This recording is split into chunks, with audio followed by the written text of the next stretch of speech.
Hi everyone, thank you for being here. My name is Chelsea Pemberton and today I'm going to present to you my research which investigated the relationship between self-care, personality and well-being, which was for the Masters in Counselling at Bangor University. I will start today with a brief introduction about why this research was important for me to conduct and my motivations behind this piece of research. Then we will look at the background research for this study, which helped me to formulate the aims of the research, the methodology and the results, and then we will move on to the implications and the future research. And I hope to end this presentation with some helpful take-home messages. So why was this topic so important for me to research? Personally, the use of self-care and understanding self-care has changed my life. I believe self-care is a really important element to well-being, and I now try and practice this in everyday life as well as within my practice. But when I tried to explore this with other people and other professionals, I was often viewed as more of an introvert, despite feeling very extroverted in my safe environments. So this led me to question and experience a conflict of self. I didn't feel like I fit in either personality categorizations. I didn't feel more introverted, I didn't feel more extroverted, and this often left me to feel a little bit frustrated. And with the experience of self-care, being understood by others as more of an introvert, I found myself being recommended more introverted activities that encouraged me to be on my own, despite the fact that I loved being around other people. This then caused me to become very interested in the potential biases and stereotypes that play out in therapy, and whether the presenting personality of the client was the same inside therapy as outside, and whether this was being considered when we recommend self-care to our clients. Another motivation was the growth in social prescription. Much of that research has developed over the recent years, and it's the encouragement of social environments for people to develop and increase their well-being. This then left me to wonder if this focus on social integration has considered all types of personality, or was left to favour one type of personality who may prefer a more social environment. From this, I moved into looking at a little bit of the background literature into well-being, self-care and personality, and all three of these elements have been considered important for therapy. Well-being is defined as a state of being comfortable, happy and healthy, and within well-being research, there is an increase in the methods of considered holistic treatment outside of therapy that can then be used to maintain healthy well-being. One of the methods that the literature suggested is the increase in the treatment of self-care, which was described as the practice of taking action to preserve or improve one's own health, which has typically been categorized as activities which people either engage in independently or they engage with socially. And this group encouraged the development of social prescription, which has now been defined as methods of self-care that are prescribed by mental health services and promotes a more social approach to counselling. But I did find that there was an assumption that social prescription is beneficial for everybody. When I was looking at this literature, it became very clear very quickly that simply bringing lonely people together did not develop substantial friendships. Instead, individual characteristics such as personality needed to be considered, and it was actually a more complex concept than what the research had first suggested. The understanding of personality seems a little bit unbalanced within research, and the understanding of personality itself was the emotional patterns and cognitions and habitual behaviours that make up the individual's distinct character. And personality types are typically defined as people being introverted or extroverted. So as an extrovert, you would be considered more social, warm and affectionate, and as an introvert, you may be considered more of a loner and more passive than what an extrovert would be. When you look at the definitions of introvert and extrovert, it seems very negative in the perception of introvert. And it's interesting to see, and this came across very much in the literature also. Literature suggested that extroverts had better self-care behaviours, that they had greater well-being and had social preferences for engagement in self-care, and that introverts preferred to be alone. Yet, Some research has suggested that there is a Western preference for extroverted behaviours, and this then made me wonder if this has shaped how well-being and self-care has been handled with clients from a presenting personality perspective. And this presenting personality is typically what people view first in the therapeutic space as counsellors. Is this preference being influenced or is influencing the practice of counsellors, and has this been considered when we're looking at self-care? From the background research, we were able to then formulate our three main hypotheses for this study. Hypothesis 1 is that there would be a positive relationship between high levels of extroversion and higher levels of well-being. Hypothesis 2 was that there would be a positive relationship between high levels of extroversion and greater engagement in self-care. And our final hypothesis was that there would be a positive relationship between high levels of extroversion and a preference for social self-care activities. Our three main hypotheses, we were able to then create a study that was an empirical-based research project, which adopted an independent quantitative correlation design. For this study, we recruited 152 participants, 18 plus, within the UK. Following our exclusion criteria, which was due to incomplete measures, we then had a total of 146 participants. Participants are recruited through opportunity sampling from several platforms, which included the Bangor University Sona Panel, SciToolkit, social media, and word of mouth. We had four main covariables, which was the Big Factor 5, which used an amended 8-item questionnaire that included a series of statements related to extroversion personality. This was presented to the participants as a 5-point Likert scale, which ranged from disagree strongly to agree strongly. And one of our example questions would be, I am someone who is talkative. Our second covariable was the well-being, which we measured through the Warwick-Edinburgh Mental Wellbeing Scale. And this was a 14-item questionnaire using statements such as, I've been feeling relaxed. This was also presented on a 5-point Likert scale and ranged from none of the time to all of the time. Our self-care engagement variables were broken down into two sections. The first was a researcher measure, which was presented to the participants with a definition of self-care and asked the participants to write out in hours how often they engage in their self-care. The second was a list of 19 self-care activities, which included items such as practicing mindfulness, as this was suggested by research as self-care activities, and we asked participants how likely they would be to engage in each of these activities, and this was scored from not likely at all to extremely likely. Our second self-care preference looked at participants who would rather engage in self-care either alone or in a group, and participants were shown the same list of self-care activities, but this time was asked to select which they would prefer, whether that would be alone, in a group, or no preference. And this study adhered to the BACP ethical research adherence and was approved by Bangor University. We asked participants for their informed consent, and we informed them about their rights to withdraw, confidentiality, and a debrief statement at the end of our survey. And we also provided participants with some psychological helplines just in case they had experienced any distress throughout the research. We had our hypothesis and our methodology in place.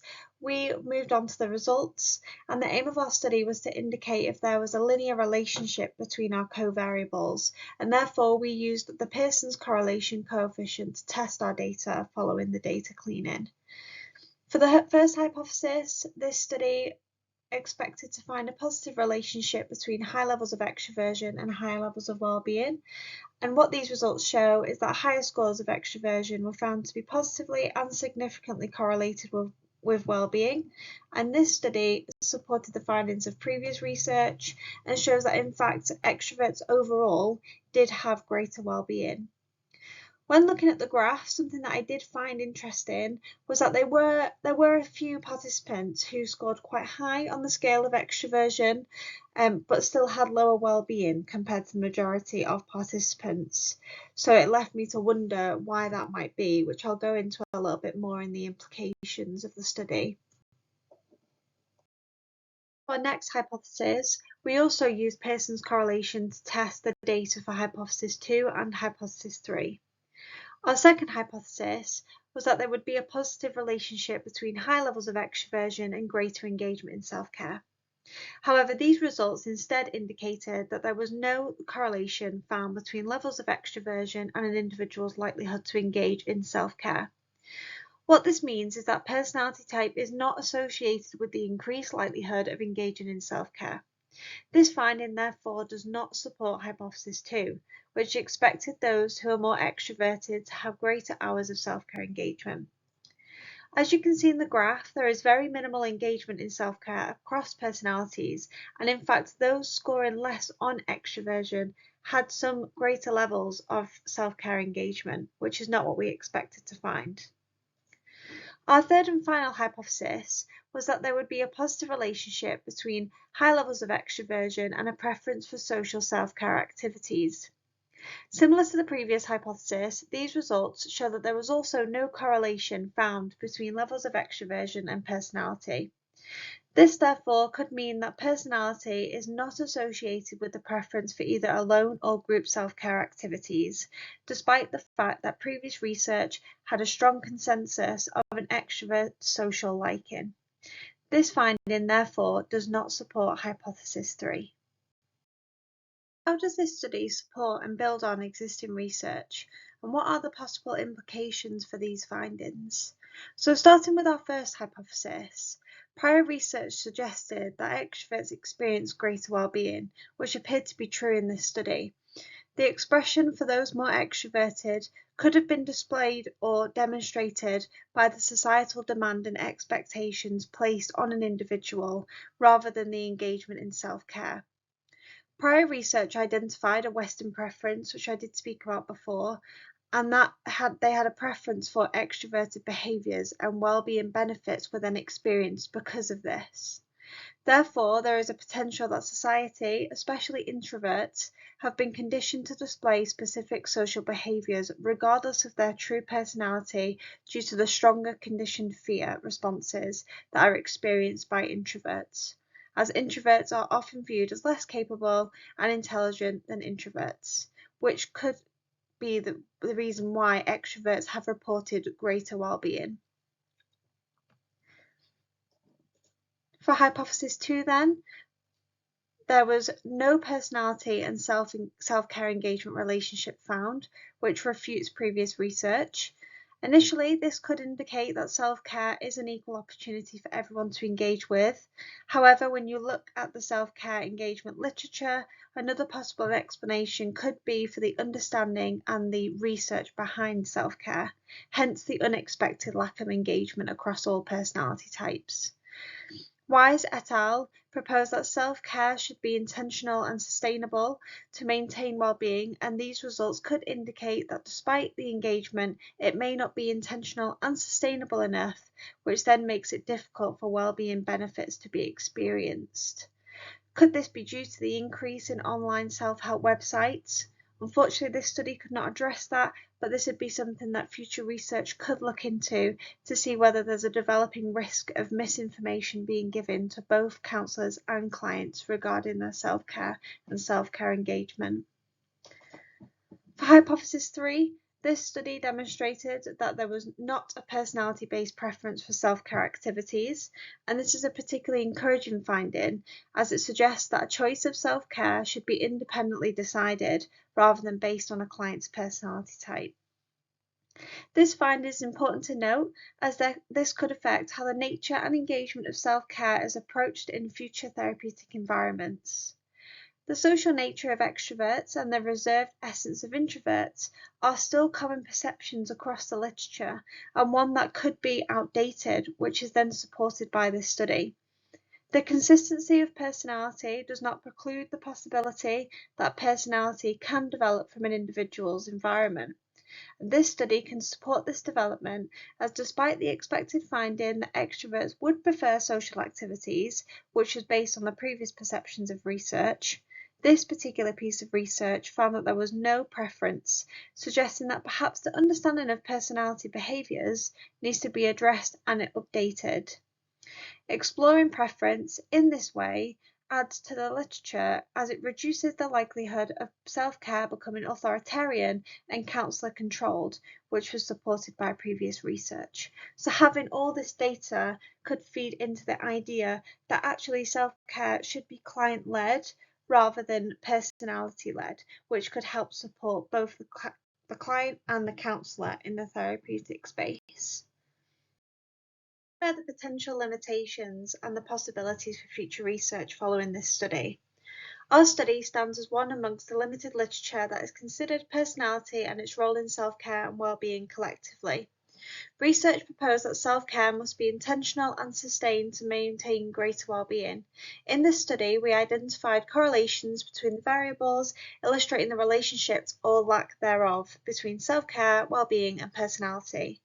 However, further longitudinal well-being research following this study may shed light on how much an individual understands the meaning of self-care, the quality and the experience of an individual's self-care, and what explicitly helps support and maintain well-being outside of therapy. And conducting research in this way promotes client-led self-care, and the likelihood of a beneficial experience may be greater. The second point is that additional qualitative research could be conducted to investigate views and themes of self-care through thematic analysis to understand self-care perceptions. This could provide insight into what is currently understood about self-care and the potential gaps in understanding. In doing this, helps to support the psychoeducation for clients to feel better supported with engaging in the correct self-care. With this understanding, it may also be beneficial to collect counsellor-specific information moving forward to understand the perceptions of those working in the field and their experience working with self-care, and to ensure that counsellors, practitioners and psychologists continue to feel supported and promote well-being in their clients and their communities. The final point follows on from this study that additional research could be beneficial to investigate and consider individuals entering Western therapy and theory from differing cultural backgrounds to ensure that clients are not categorised by Western personality understanding. For example, exploring if those from different cultures may demonstrate one type of personality from Western understanding, but may fall within another personality type if culture and additional elements of religion and spirituality were considered. Considering culture in this way may reduce the likelihood of bias occurring within therapy due to the current research understanding. Towards the end of the presentation, I'd just like to note some of the take-home messages that I hope you could find useful to take forward after this presentation. The first being that self-care can't be generalised across personality types to promote well-being. Yes, it is important to have self-care, and yes, it's important to recommend, but to make sure that self-care is being practiced correctly for that particular client for greater well-being benefits. The second point is that throughout practice and research, please be aware of the Western preference of extroverted behaviours in client work. Are you noticing that a client may present more extrovertedly, or do you have a subconscious preference towards those extroverted behaviours, which then influences what self-care recommendations are being made to the client? The next take-home message could be that counsellors are encouraged to engage in self-care and reflect on our own experiences. So are we engaging in self-care enough? Is the self-care that we're currently using the correct one for us? It's important that as counsellors we look after ourselves too, and I think that's been highlighted even more in this research. The fourth message would be to consider the reasons for social prescription if this is something that you're using actively in your practice. Is it to benefit the client, or is it that it's pushing a client into a social experience when that might be something that they're not interested in? And the final one is just to consider the client as a whole when exploring self-care, not just personality but other factors too that may come into play. I'd like to close this presentation by saying thank you very much for listening. Please feel free to view the handout provided alongside this presentation, which can be found in the description below, or feel free to email me using the contact details on the slide with any questions you may have. I'll now end the presentation with a slide of references and sources that have been used in this presentation. Thank you.